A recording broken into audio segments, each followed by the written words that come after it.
خص أرواحهم بشهود عظمته وهيأ أسرارهم لحمل أعباء معرفته فقلوبهم في روضات جنات معرفته يحبرون وأرواحهم في رياض ملكوته يتنزهون وأسرارهم في بحار جبروته يسبحون فاستخرجت أفكارهم يواقيت العلوم ونطقت ألسنتهم بجواهر الحكم ونتائج الفهم أشهد أن لا إله إلا الله وحده لا شريك له وأشهد أن سيدنا ونبينا وحبيبنا محمدا عبده ورسوله اللهم افتح علينا فتوح العارفين وارزقنا فهم النبيين وإلهام الملائكة المقربين يا حي يا قيوم يا رب موسى وهارون ونوح وإبراهيم ومحمد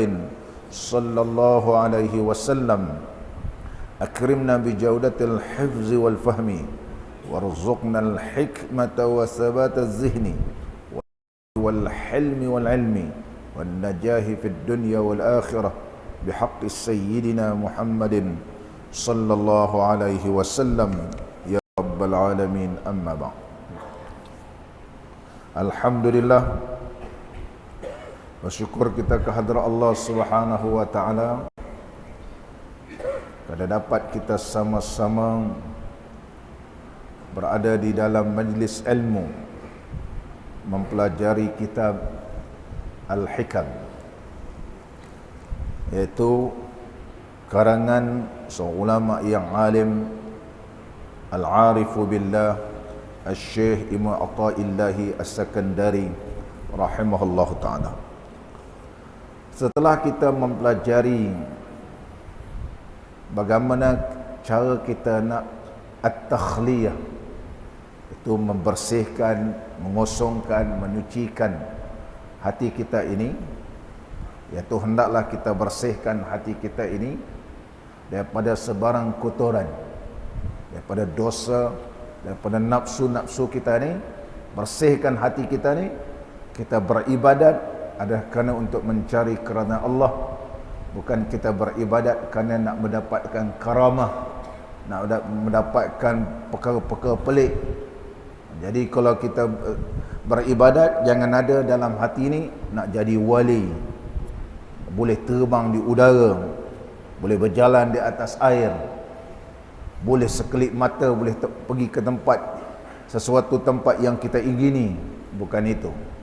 Tetapi kita beribadat adalah untuk mencari kerana Allah, untuk sampai kepada Allah Subhanahu wa ta'ala, untuk sampai kepada Allah Subhanahu wa ta'ala, sehingga kita merasakan kelezatan dan kenikmatan beribadat kepada Allah ta'ala.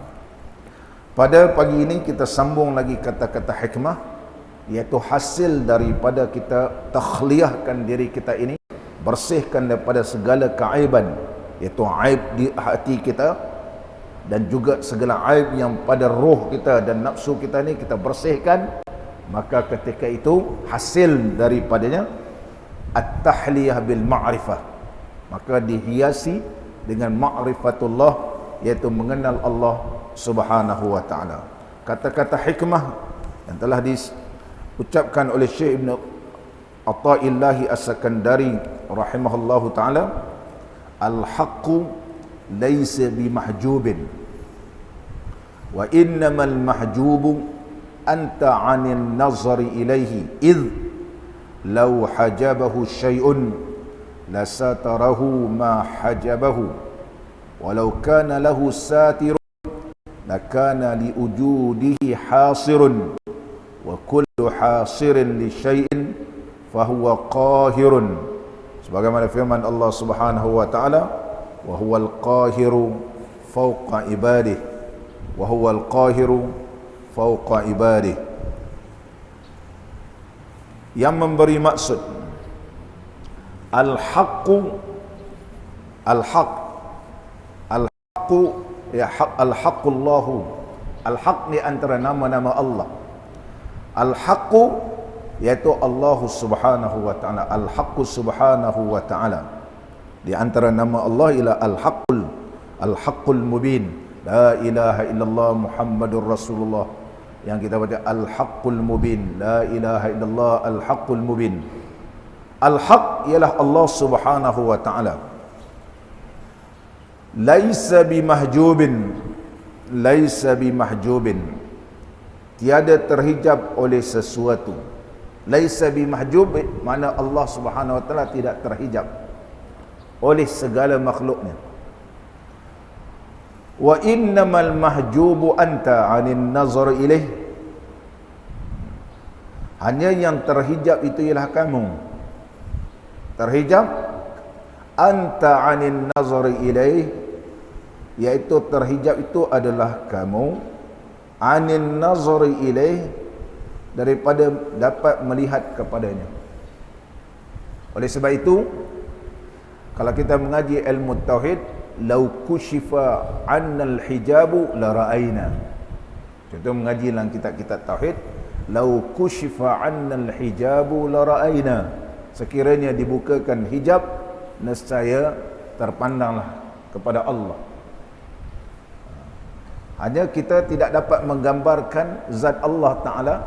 Kalau kita gambar macam mana pun, itu bukan. Sebab yang kita gambar ialah makhluk. Kita bayangkan Allah begini-begini pun bukan juga. Wala uzunun sami'at, tidak seperti mana yang didengar oleh telinga. Wala khatra ala qalbil bashar, dan tidak seperti apa yang terdetik di dalam hati. Kenapa? Kerana kita ni hanya dapat memandang makhluk.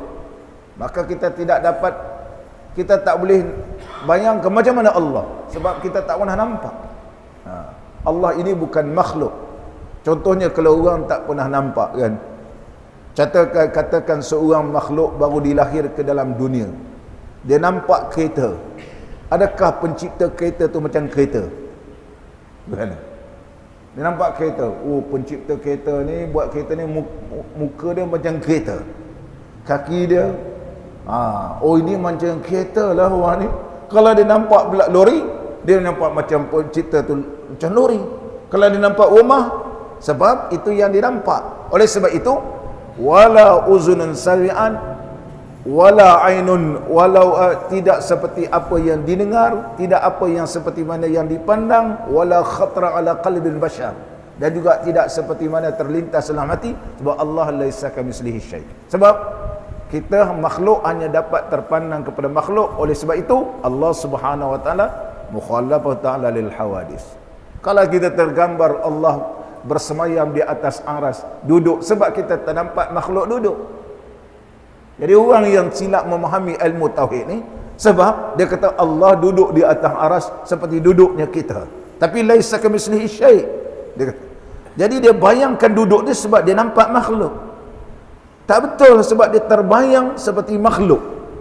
Sebab dia nampak makhluk. Sebagaimana saya bagi contoh, dia ternampak kereta, barangkali dia terbayang pencipta kereta tu macam kereta.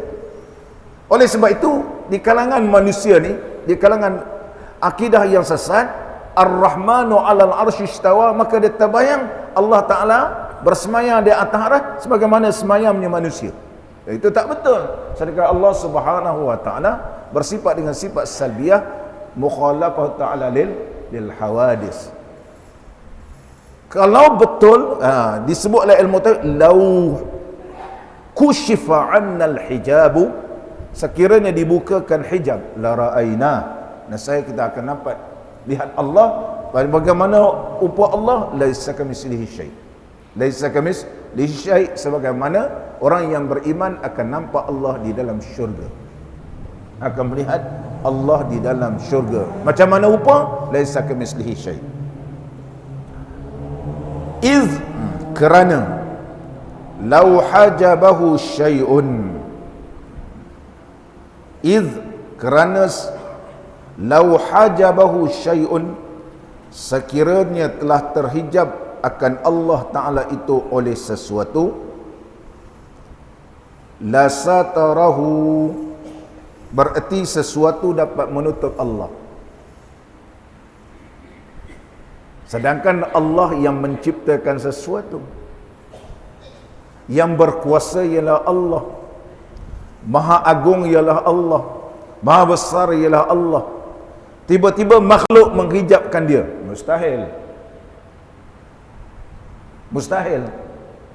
Takkan satu makhluk boleh menghijabkan penciptanya, iaitu Allah Azza wa Jal. Oleh sebab itu Syekh menyebut iz kerana. Iz itu iz ta'liliyah.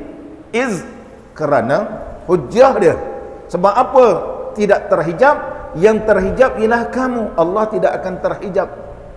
Kalau betul hati kita ini bersih, terpandang kepada kebesaran Allah, kehebatan Allah, yang terhijabnya ialah kamu yang terhijab.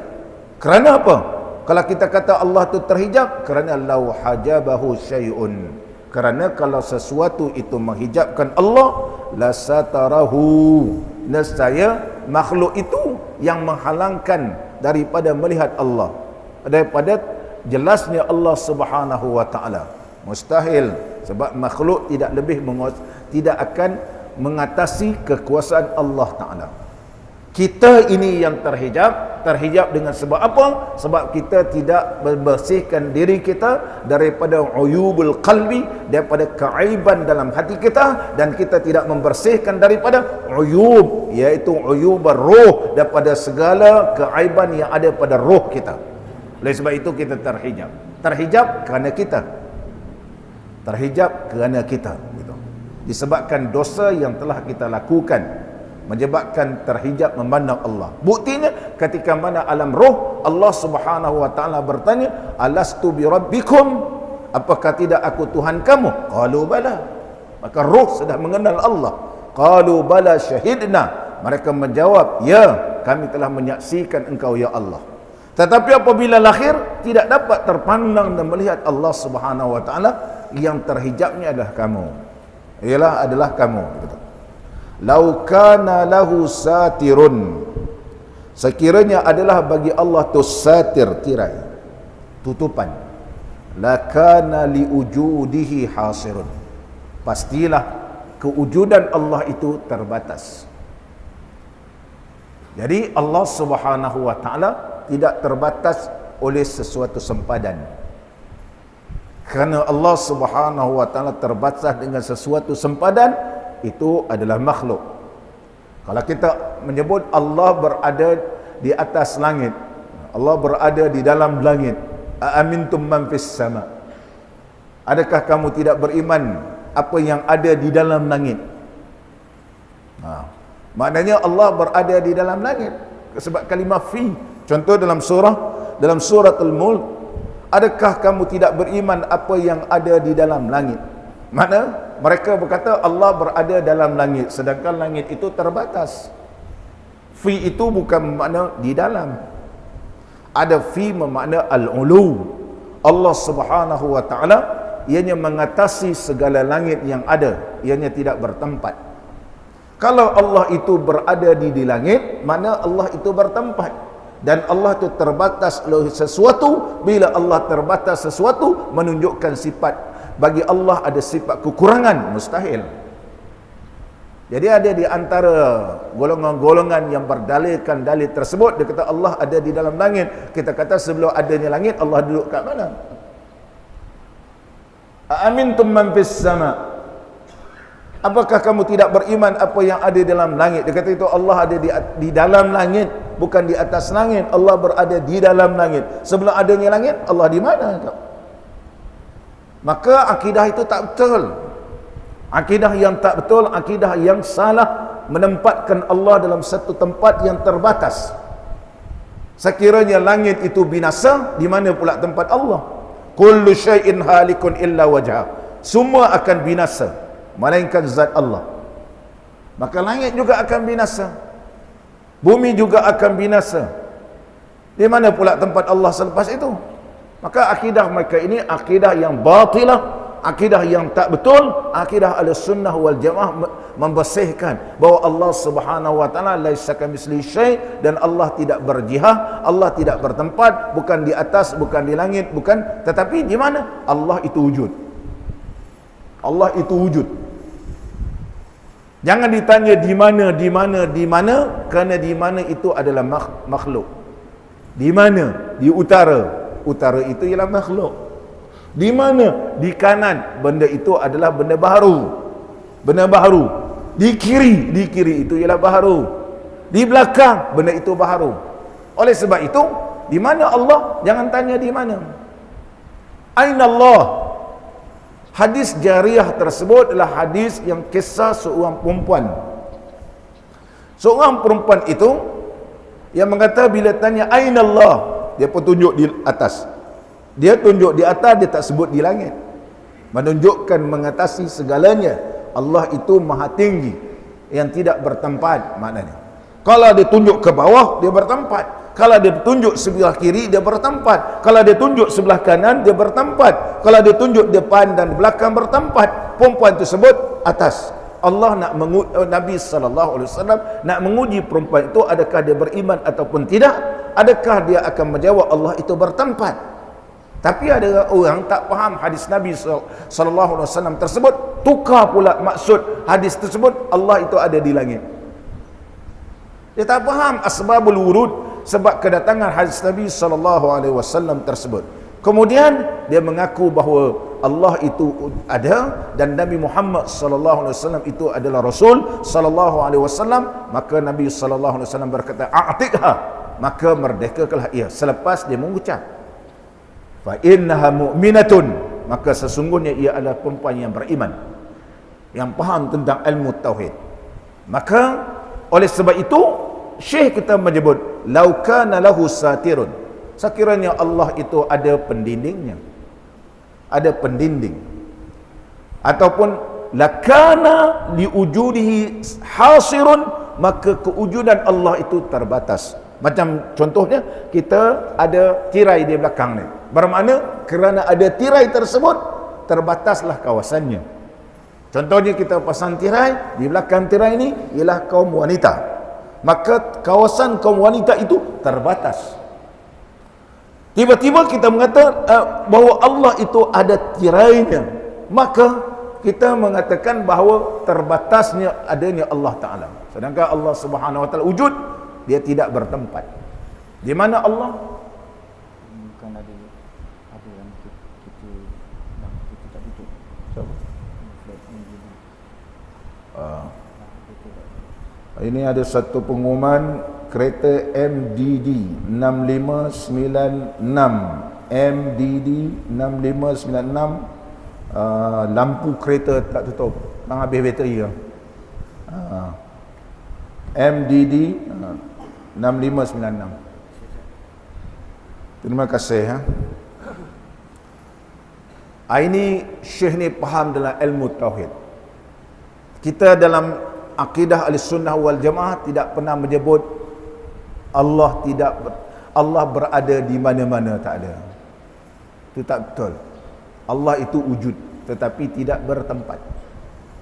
Kita tak boleh sebut Allah berada di mana-mana. Bila sebut Allah berada di mana-mana, mana Allah itu ada tempat. Di mana-mana, mungkin di kanan, mungkin di kiri, mungkin di belakang, mungkin di hadapan, mungkin di atas, mungkin di bawah. Tidak ada dalam ilmu tauhid. Siapa yang mengaji tauhid Asy'ariyah tidak pernah menyebut sedemikian rupa. Kalau siapa sebut begitu, dia tak faham ilmu tauhid. Yang ada dalam akidah kita, Allah itu wujud. Di antara sifat Allah ialah sifat nafsiyah, wujud. Wujud Allah Ta'ala tidak bertempat dan tidak di mana-mana. Adanya Allah, ya kita beriman adanya Allah. Jangan ditanya di mana. Di mana itu benda baru. Di mana itu benda baru. Allah Subhanahu Wa Ta'ala mustahil bersifat dengan sifat baru. Oleh sebab itu Syekh menyebut laukana lahu satirun, sekiranya Allah itu terdapat tirai yang membatasnya, nescaya lakana liujudihi hasirun, pasti adanya Allah itu terbatas. Mustahil. Mustahil. Wa kullu hasirin li syai'in, tiap-tiap sesuatu yang terlingkung ataupun yang mengurungkan. Fahuwa lahu qahirun, maka dia mengatasi segala-gala. Kalau contohnya Allah itu terbatas, ia berada dalam lingkungan kursi, lingkungan arash contohnya, nescaya Allah Subhanahu wa taala telah dikuasai oleh arash, telah dikuasai oleh kursi. Sedangkan Allah Subhanahu wa taala berfirman dalam surah Al-An'am ayat 18, a'udzubillahi minasyaitonir rajim, wa huwal qahiru fawqa ibadi. Wa huwal qahiru, sedangkan Allah Subhanahu wa taala yang menguasai fawqa ibadihi, yaitu di atas segala hamba-hambanya, yaitu Allah Subhanahu wa taala bersifat dengan sifat iradah, Allah bersifat dengan sifat qudrah. Semua makhluk ini berada di bawah genggaman Allah, di bawah qabdah, yaitu qudrah, di antara peranan qudrah Allah yaitu qabdah, di bawah genggaman. Genggaman apa? Allah boleh bagikan sihat, Allah bagikan hidup, orang ni mati, orang ni muda, orang ni tua, orang ni berada di sini, orang ni berada di sini, orang ni berada di sini. Nampak ni? Wal qahiru fawqa ibadih. Macam mana contohnya kawasan yang begitu sejuk, boleh ada juga orang hidup. Hamba Allah boleh hidup di situ. Makhluk-makhluk boleh hidup, binatang-binatang boleh hidup. Macam mana? Yang begitu sejuk pun boleh hidup. Wa huwal qahiru fawqa ibadih. Wa huwal qahiru fawqa ibadih. Kuasa Allah.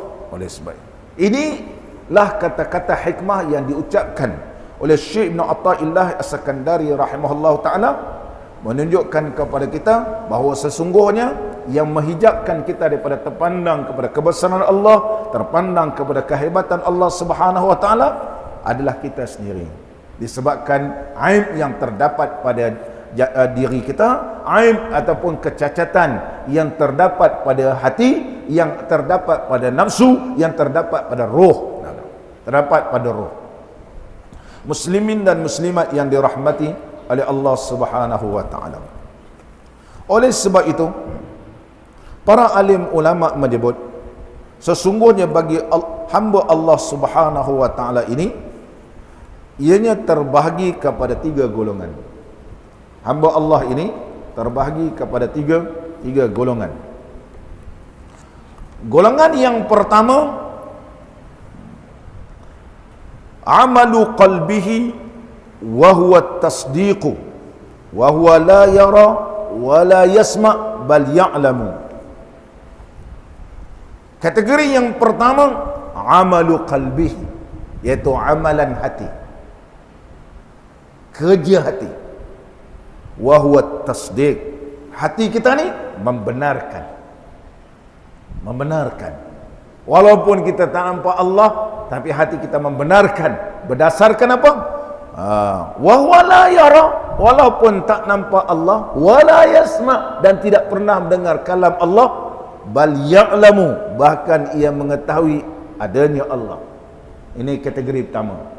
Macam kita ni, beriman, membenarkan adanya Allah, walaupun kita tak nampak Allah, walaupun kita tak dengar kalam Allah, tetapi dengan adanya makhluk yang ada ini, bahawa menunjukkan bahawa adanya Allah. Itu kategori orang yang pertama, mubtadi. Kita membaca Quran menunjukkan kepada kalam Allah, iaitu kalam nafsil qadim. Kalam nafsil qadim. Bila kita baca kalam ini, iaitu Al-Quranul Karim, menunjukkan kalam nafsil qadim Allah Subhanahu wa ta'ala, menunjukkan Allah bersifat dengan kalam, iaitu kalam nafsil qadim. Kalam nafsil qadim. Kalam nafsil qadim tidak ada huruf, tak ada suara. Macam mana bentuk kalam Allah? Allah saja yang tahu. Sebab kita terbayang kalam ini sebab kita dengar perkataan makhluk. Perkataan makhluk yang kita dengar ada suara, ada bunyi. Maka bila sebut kalam, kita terbayang kalam macam makhluk. Kalam macam makhluk. Maka kalau orang terdengar bunyi gitar, maka dia terbayang macam gitar. Sebab itu yang dia dengar. Kalau dia bunyi begini seruling, dia terbayang seruling. Tetapi dia tidak akan tahu siapakah yang mencipta seruling tersebut. Dia tak tahu. Dia dengar seruling, dia dengar bunyi seruling. Oh, ini seruling. Tidak semestinya bunyi seruling tersebut adalah seruling. Bunyi gitar, kadang-kadang ada orang dengan mulut pun boleh bunyi macam bunyi gitar. Nampak ni? Kerana kita ni makhluk, bila sebut Allah bersifat dengan sifat kalam, maka kita terbayang seperti kalam manusia. Ada huruf, ada suara. Tapi Allah Subhanahu wa taala kalam Allah yang dinamakan kalam nafsul qadim, tidak ada suara dan tak ada huruf. Macam mana nak bayangkan? Sebab tak boleh dibayangkan. Karena kalau kita bayangkan, maka kita menyerupai kalam Allah seperti kalam manusia. Allah Subhanahu wa taala berfirman dalam Quran menceritakan tentang perkataan Nabi Allah Sulaiman. Adakah Nabi Allah Sulaiman alaihi salam bercakap dengan bahasa Arab? Berkatalah semut, wa qalatin namlah. Contohnya, berkata semut. Adakah semut bercakap bahasa Arab? Ada kalam dalam Quran. Kalam Quran ini kalamullah lafzi, di sudut lafaz, yang menunjukkan kepada kalam nafsil qadim Allah. Kalam nafsil qadim. Macam mana kalam nafsil qadim? Allah sahaja yang tahu. Nafsil qadim. Contoh manusia ada kalam nafsi. Tidak ada huruf, tak ada suara. Tetapi diri orang itu yang tahu. Contoh, kita nampak kipas berpusing, kita tahu, kita tak lapaskan, kita tahu itu kipas. Diri kita telah berkata itu kipas. Hanya mulut ini menyebut kipas. Mulut ini sebut kipas, ini lafzi. Yang kita faham itu nafsi. Begitu juga kalam Allah, yang tahu ialah Allah. Laisa kamitslihi syai'. Kalam yang ada dalam Quran, kalam Allah, tapi namanya kalalul lafzi, yang telah dilafazkan menerusi malaikat Jibril alaihi salam. Dia kalam Allah, ya dia tetap kalam Allah. Dinamakan kalamul lafzil qadim. Lafzil qadim. Takkan semut bercakap dalam bahasa Arab. Takkan Nabi Allah Musa bercakap dalam bahasa Arab. Wa qala iblis pun cakap bahasa Arab. Baca pula kitab Taurat, bercakap pula dalam bahasa sana. Dalam kitab Injil, berkata pula dalam bahasa kitab Injil. Bahasa Ibrani, bahasa Syriani.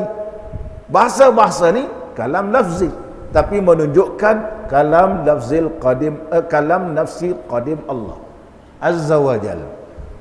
Maka kita dalam ilmu tauhid membenarkan, walaupun tidak didengar, walaupun tak nampak, tapi kita waya'lam, mengetahui adanya Allah. Allah bersifat dengan sifat kesempurnaan. Ini kategori yang pertama. Wa amalu lisanihi, amal lidah. Seorang hamba ni ada amal lidah dia, yaitu wa huwa yasma, dia mendengar. Wa huwa yasma. Contohnya, dia mendengar. Amalan lidah, kita berzikir, kita menyebut nama Allah, ini amal lisan. Kita sebut Allah, Allah, Allah, ini dinamakan amal lidah. Ia boleh didengar. Amal hati, sekadar membenarkan. Kita tak dengar apa yang ada dalam hati. Yang membenarkan adanya Allah, tidak ada suara. Yang kita membenarkan Allah berkuasa, tidak ada lafaz, tak ada, tetapi mengetahui adanya Allah. Itu amal hati, tasdik nama dia.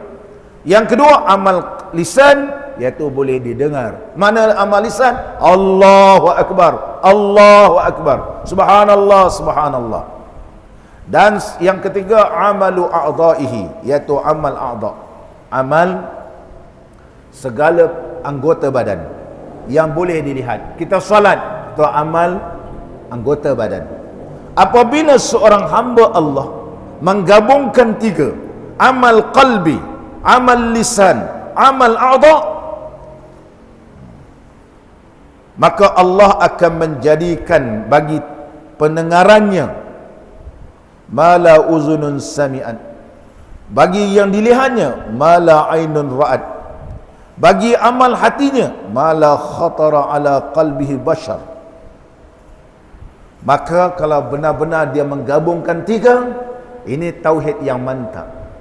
Baru dia mengenal Allah, dia gabungkan dengan amal hati, iaitu mengakui adanya Allah, mengakui kebesaran Allah, kemudian dizahirkan dengan lidahnya, menyebut kalimah la ilaha illallah contohnya, dan disertai dengan perbuatan amal-amal taat, maka Allah akan memberikan kepadanya satu kelebihan yang Allah berikan yang tidak akan didapati oleh orang lain. Hanya orang tu yang tahu. Allah akan beri kepada dia hasil daripada makrifat. Oleh sebab itu di dalam kitab-kitab ini menyebut bahawa sesungguhnya orang yang ma'rifatullah, macam mana nak makrifah ini? Mesti menggabungkan tiga. Yang pertama amalul qalbi, yang kedua amalul lisan, kemudian amalul a'dha. Allah akan berikan kepadanya. Yaj'alullahu limasmu'ihi, Allah akan menjadikan apa yang didengarnya mala ainun sami'an, sesuatu iaitu yang tidak pernah didengar oleh telinga. Mana kalau Allah berikan kenikmatan beribadat, Allah berikan satu iaitu dibukakan, disingkapkan segala dinding-dinding.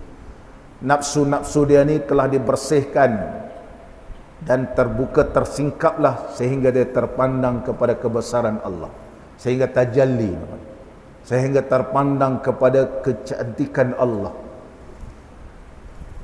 terpandang kepada kecantikan Allah. Bukan dia terpandang kepada diri Allah, zat Allah tidak akan terpandang.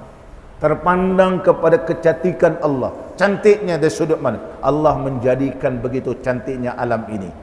Terpandang kepada kecintaan Allah yang Allah zahirkan di muka bumi ini. Cantiknya kejadian makhluk, cantiknya kejadian makhluk yang ada ini menunjukkan Allah bersifat dengan sifat jamal. Ini istilahkan dalam ilmu tasawuf dinamakan mazhar bagi sifat. Mazhar bagi sifat, dizahirkan sifat jamal Allah, iaitu Allah menjadikan alam ni cantik. Kita bila nampak cantik, Allah lah yang bersifat dengan sifat jamal. Kerana oleh sebab itu ini cantik, Allah yang bersifat jamal. Oleh sebab itu terdapatnya benda-benda yang cantik dan indah. Indahnya kejadian Allah, indahnya Allah jadikan kita ini. Di sini mulut, di sini telinga, di sini mata, terpandang kepada keindahan Allah. Bila terpandang kepada jamal Allah, maka merasakan rindu nak bertemu dengan Allah, merasakan seronok dia beribadat kepada Allah, merasakan tidak puasnya berzikir kepada Allah, tidak puasnya membaca kalamullah, tidak puasnya ketika itu bertasbih dan bertahmid. Itu jamal. Itu jamal. Apabila dia terpandang kepada jalalullah, kebesaran Allah, kehebatan Allah, maka dia sentiasa merasa takut dia akan dihumbankan kena api neraka, takut mendapat seksa api neraka, takut mendapat seksa dalam alam kubur. Maka dia sentiasa berjaga-jaga, dia sentiasa berjaga-jaga, sentiasa menjaga pandangannya, sentiasa menjaga mulutnya, sentiasa menjaga anggota badan. Oleh sebab itu bagi mereka yang telah menggabungkan tiga, amalul qalbi, amalul lisan, amalul a'dha, Allah berikan kepada dia ni satu keistimewaan. Satu keistimewaan. Muslimin dan muslimat yang dirahmati oleh Allah,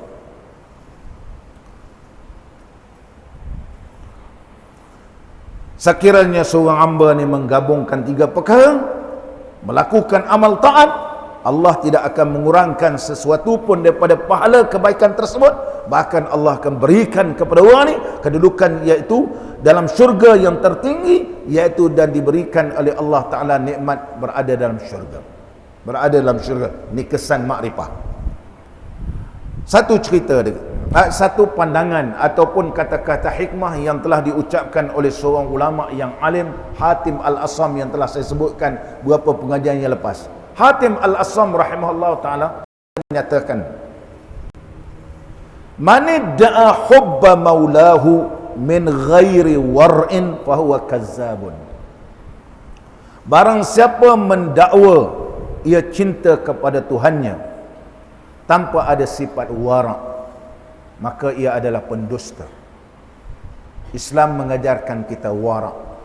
Walaupun benda tu halal, tapi kita jaga. Takut-takut pergi kepada benda syubhat ni, pergi kepada haram. Wara'. Saya baru ni hantar anak saya pergi Bagan Datuk. Kemudian saya pun berjalan lebih pergi ke tepi pantai. Bagan Datuk ni. Sana ramai orang Cina tepi-tepi pantai. Dulu zaman saya sekolah Bagan Datuk, tak sempat nak berjalan. Saya pun jalan-jalan. Allahu Akbar. Jeffrey kalau tengok, takkan nak makan udang kering. Udang kering ni, dia ambil, dia tabur gitu je. Situlah anjing kencing, situlah tempat parking kereta lalu lalang. Ada satu yang lapar tu bangla tolong susun. Saya tengok anjing berkeliaran. Kita beli, contohnya kita beli mana ni? Oh, fresh. Di mana? Bagan Datuk contohnya. Ikan kering, udang kering. Allahu Akbar. Penuh sepanjang-panjang daripada Bagan tu. Tapi dia masuk, kalau siapa orang Bagan Datuk ni, saya mau masuk melalui Sungai Tiang, kemudian sampailah habis sepanjang-panjang. Situlah anjing berkeliaran, anjing. Barangkali anjing kencing apa semua. Ya Allah, saya sudah tak berani nak makan dah.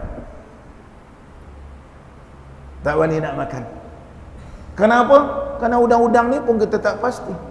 Bukan diletak di atas satu tempat, diletak atas simen, senang, cepat kering. Lama dia kuning-kuning gitu. Allahu Akbar. Ini perlu dipantau. Perlu dipantau. Makan masalah halal. Tak ada lagi kita tengok udang kering tulis cop halal. Tak ada. Tak ada lagi. Haji Rahman nak makan, beli udang kering. Contoh. Kau mana ambil basuh-basuh sikit, tumbuk-tumbuk, oh sedap. Tapi udang kering tu, ya Allah. Kalau Haji Rahman pergi tengok, tak larat makan. Orang wara' dia jaga benda ini supaya tidak masuk benda-benda yang tidak bersih di dalam dirinya.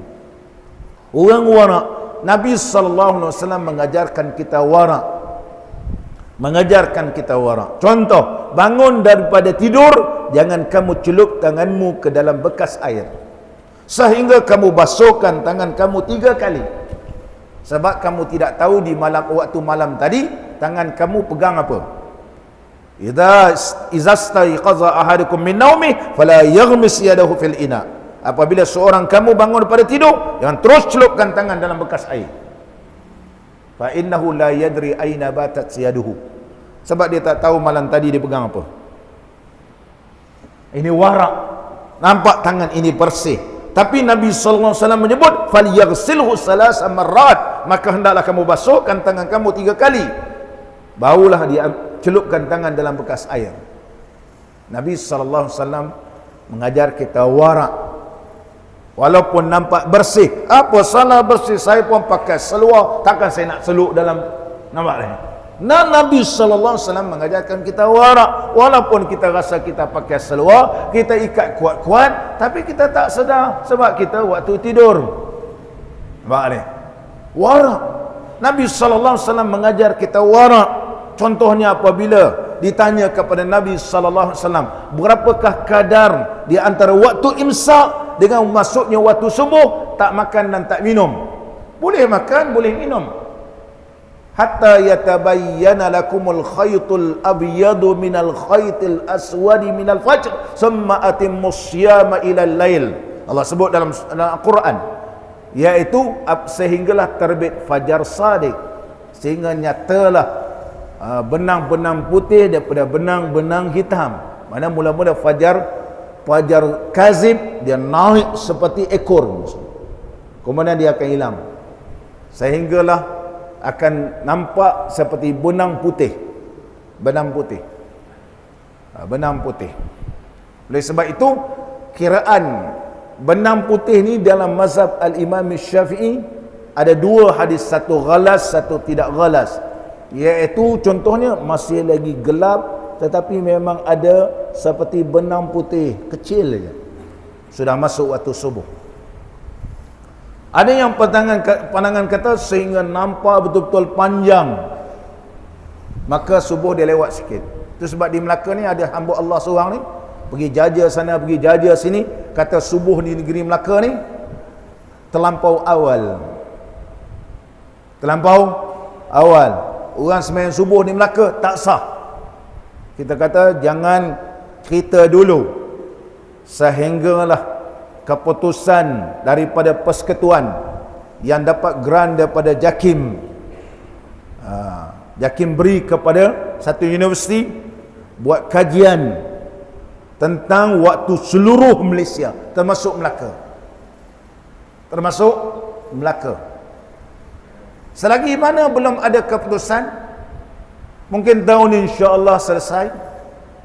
Kita pegang apa yang ada. Sebab dalam hadis Nabi SAW terdapat dua. Saya sebut ada dua hadis Nabi SAW.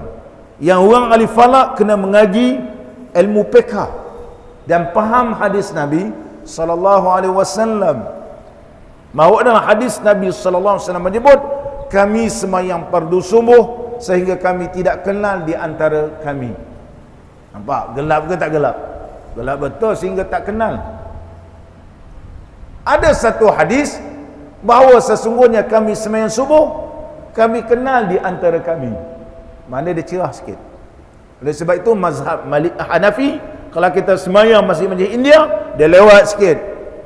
Jeffrey biasa semayang masjid India. Dia lewat sikit, dia pegang hadis yang kedua. Kita ni semayang awal.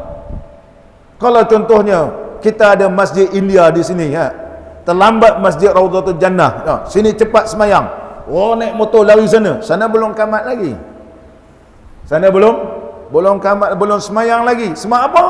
Sebab sana pakai hadis yang kedua. Dua-dua ada hadis. Ini perbezaan di kalangan mazhab. Kita sambung balik. Muslimin dan muslimat yang dirahmati oleh Allah. Maka kalau dia tidak wara, oleh sebab itu Nabi SAW menyebut 50 ayat Quran dibaca tempoh daripada imsak sehingga terbitnya fajar sadiq. Ini mengajarkan kita wara. Bukan tak boleh makan, boleh minum, tapi wara, supaya tidak ada lagi sisa-sisa di mulut kita ni. Betul-betul bersih untuk betul-betul bersih, supaya kita ini benar-benar berpuasa, nak mendapatkan keredaan, mendapatkan rahmat Allah, ada persediaannya. Ni warak. Yang kita ni tak warak, tanya berapa minit lagi. Dia kata ada 2 minit lagi. 2 minit, 2 minit lagi. Maka kita tidak warak. Kita tidak ada seolah-olah bersedia untuk beribadat kepada Allah. Kita buat ibadat tergesa-gesa. Kita buat ibadat makna cincai-cincai. Orang yang nak buat ibadat ni, dia ada persediaan untuk bertemu dengan Allah. Orang datang masjid nak sembahyang waktu, datang sebelum masuk waktu. Kita pula datang masjid dekat-dekat nak kamat. Sama. Dia tak sama fadilat dia. Begitu juga di dari sudut berpuasa ni, Allah mengajarkan kita menerusi Nabi SAW, iaitu wara'. Dan seterusnya kata Syekh Hatim, wa man idda'a dukhulal jannati min ghairi infaqi malin fahuwa kazzab. Barang siapa yang mendakwa dia nak masuk syurga tanpa pernah bersedekah, maka dia pendusta. Dia pendusta. Wa man idda'a hubban nabi sallallahu alaihi wasallam, barang siapa yang mendakwa dia cinta kepada Nabi sallallahu alaihi wasallam min ghairi ittiba'i sunnah fahuwa kazzab, tetapi tidak mengikut sunnah Nabi sallallahu alaihi wasallam, ia pendusta. Pendusta. Wa man idda'a hubbad darajat, barang siapa menyatakan dia cintakan kepada kesamaan makhluk, sama kita ni, yang dinilai oleh Allah ialah taqwa, tetapi min ghairi suhbatin ma'al fuqara'i wal masakin, tak pernah berdamping dengan orang-orang yang susah, orang miskin dan orang fakir, maka ia adalah fahuwa kazzab, ia adalah dusta. Muslimin dan muslimat yang dirahmati oleh Allah. Ini kita ni. Apabila dia kenal Allah, sebagaimana dalam kitab kita ni, apa yang disebut oleh Hatim Al-Asam, kalau benar kita cintakan Allah, maka kita perlu warak. Warak di sudut ibadat. Ibadat diajar oleh Nabi sallallahu alaihi wasallam, warak, persediaan nak masuk semayang, sebelum masuk waktu sudah bersedia dah nak semayang. Tu orang warak. Nampak ni? Sebelum berpuasa, waraknya sudah bersedia nak berpuasa. Ada waktu imsaknya. Ni warak. Warak dari sudut amalan, warak dari sudut makanan, warak dari sudut perkataan. Ni orang kenal Allah. Sebelum nak tutur, Nabi sallallahu alaihi wasallam menyebut, falyaqul khairan aw liyasmut. Cakaplah benda baik, kalau tak boleh cakap benda baik, maka diam. Sebelum kita nak cakap, orang yang warak, dia fikir dulu setiap perkataan yang nak dituturkan, ianya disukai ataupun tidak diredai oleh Allah. Nampak ni? Ni orang warak. Warak.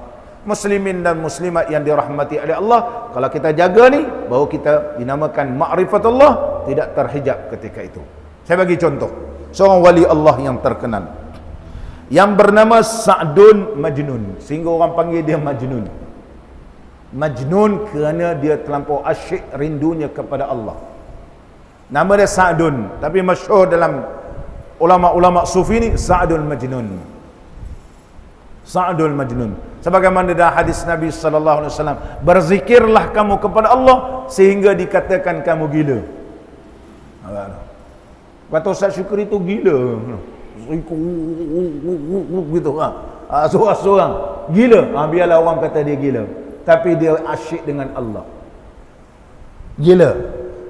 Sa'dun Majnun ini, satu hari dia menulis kalimah Allah, Allah, dia tulis kalimah Allah di tapak tangan dia. Dia tulis kalimah Allah.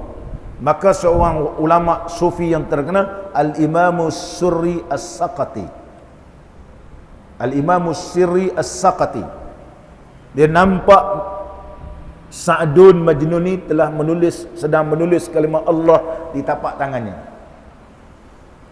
Maka dia tanya, ma tasna ya Sa'dun, wahai Sa'dun, kamu buat apa? Faqala ana uhibballah, aku cinta kepada Allah. Wa qad katabtu isma rabbi fi qalbi, sesungguhnya telah ku tulis nama Tuhanku di dalam hatiku. Ini ma'rifah. Wa qad katabtu isma rabbi fi qalbi, telah ku tuliskan nama Tuhanku dalam hatiku. Hatta la yaskunahu ghairuhu, atau la yuskinuhu ghairuhu, sehingga tidak ada tempat, tidak ada sesuatu yang lain dapat tinggal dan duduk di tempat hatiku, melainkan Allah, Allah, Allah. Dinamakan zikir qalbi, nama dia wuquful qalbi. Sehingga tak ada benda yang lain yang boleh tinggal dalam hati, melainkan apa? Telah aku tuliskan di dalamnya Allah, Allah. Tak ada ruang benda lain nak masuk. Ini makrifah. Makrifah. Wa katabtu ala lisani, dan aku telah menuliskan kalimah Allah, Allah atas lidahku, hatta la yazkura ghairahu, sehingga tidak disebut, hatta la yuzkara ghairuhu, sehingga tidak disebut lapas yang lain. Nampak ni? Dalam ni dah penuh, kemudian ada keluar. Lidah ni hanya menyebut Allah, Allah. Tak ada yang lain ku sebut.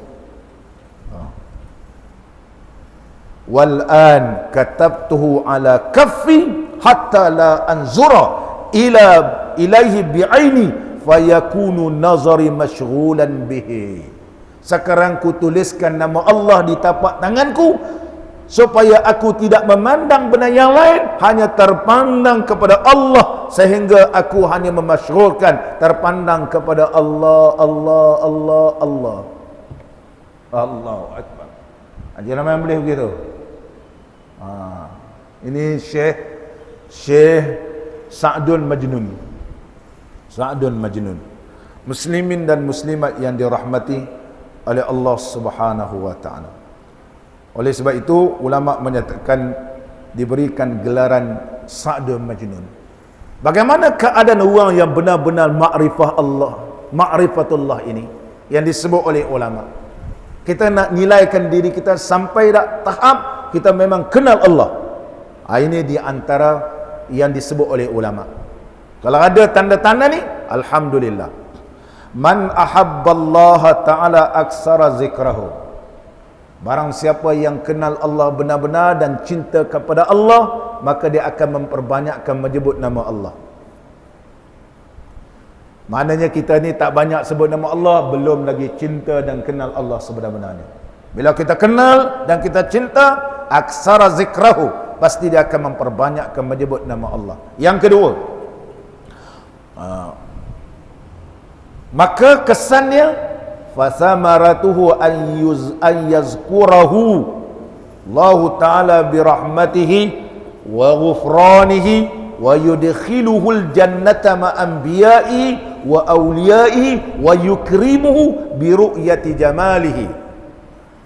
Siapa yang banyak berzikir ini, maka hasilnya, buahnya, Allah akan memperingatkannya, ataupun Allah ingatkan dengan rahmatnya, dan Allah ingatkan dengan keampunannya, dan Allah ingatkan dengan dimasukkan ke dalam syurga bersama dengan para anbiya, bersama dengan para nabi alaihi wassalatu wassalam, bersama dengan para waliullah salihin, dan Allah muliakan sehingga mendapat melihat kecantikan Allah, jamal Allah. Allahu Akbar. Ini kayu ukurnya. Wa man ahabban nabi sallallahu alaihi wasallam, barang siapa cintakan kepada baginda Rasulullah sallallahu alaihi wasallam, aksara salata alaih, dia banyak berselawat. Berselawat pergi mana pun ada di sisinya. Dalailul khairat, kitab Dalailul khairat, ulama-ulama pegang Dalailul khairat, petunjuk kebaikan li Imamil Jazuli rahimahullah ta'ala. Hari Sabtu ni ada selawatnya, hari Ahad ada selawatnya, hari Isnin ada selawat. Sentiasa berselawat ke atas junjungan Nabi sallallahu alaihi wasallam. Hanya kita ni dengan amalan barangkali tidak terselamat di akhirat besok, tetapi kita mengharapkan syafaat baginda Rasulullah sallallahu alaihi wasallam. Oleh sebab itu kita banyak berselawat ke atas junjungan Nabi sallallahu alaihi wasallam. Hasil buah daripada selawat ini, fasamaratuhu al-usulu ila syafaatih wa suhbati fil jannati, maka hasilnya dia akan mendapat syafaat Nabi sallallahu alaihi wasallam, dan juga akan bersahabat dengan Nabi sallallahu alaihi wasallam, bersama-sama dengan Nabi sallallahu alaihi wasallam di dalam syurga. Dalam syurga. Diriwayatkan daripada Sa'id radhiyallahu an bahawa Nabi sallallahu alaihi wasallam bersabda, la yajlisu qaumun majlisan la yusalluna alayya illa kana alaihim hasratun wa in dakhalul jannah lama yarawna minas sawab. Jangan tidak duduk sesuatu kaum, satu majlis yang tidak berselawat ke atasku, melainkan ke atas mereka iaitu hasrah, rugi sahaja. Satu majlis tidak ada selawat, tak ada apa. Kita berdoa kadang-kadang tak berselawat, macam mana? Terus berdoa, terus berdoa, terus berdoa, itu tak ada adab. Terus macam ni, Rabbana atina fid dunya hasanah fil akhirati hasanah wa qina azabannar. Tak beradab. Kita nak minta kepada Allah mesti perantaraan dengan Nabi sallallahu alaihi wasallam. Oleh sebab itu ulama menyatakan kalau kita nak pergi haji pun adalah lebih baik pergi Madinah dulu. perantaraan. Bila kita melalui Nabi sallallahu alaihi wasallam boleh sampai ke Allah. Barulah kita pergi ke Mekah, itu yang terlebih baik.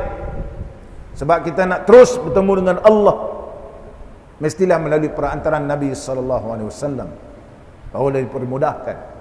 Itu sebab kalau kita mengerjakan ibadat haji, kita nak bertemu dengan Allah ni mesti bersih sebersih-bersihnya.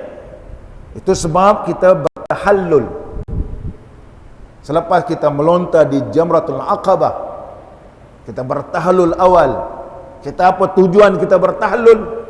Tahallul ni, dua di antara tiga ni telah kita lakukan. Kita bertahallul, makna kita bercukur, bersih. Nak ingatkan supaya bersih segala kotoran, dosa semua ni bersih. Sebab apa? Nak pergi ke Mekah ni, nak tawaf Baitillahil Haram, merasakan dalam keadaan takut.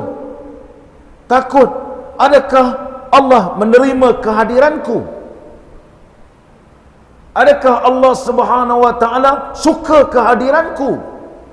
Oleh sebab itulah kita melontar, kita buangkan sifat-sifat mazmumah. Tak mau ada syaitan apa semua ni dalam diri kita ni, syaitan nafsu semua ni tak ada. Kan kita bertalur, minta supaya bersih habis.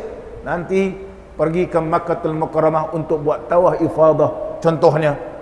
Allah invite kita, Allah jemput kita, Allah terima kita, maka Allah akan berikan apa yang kita mohon.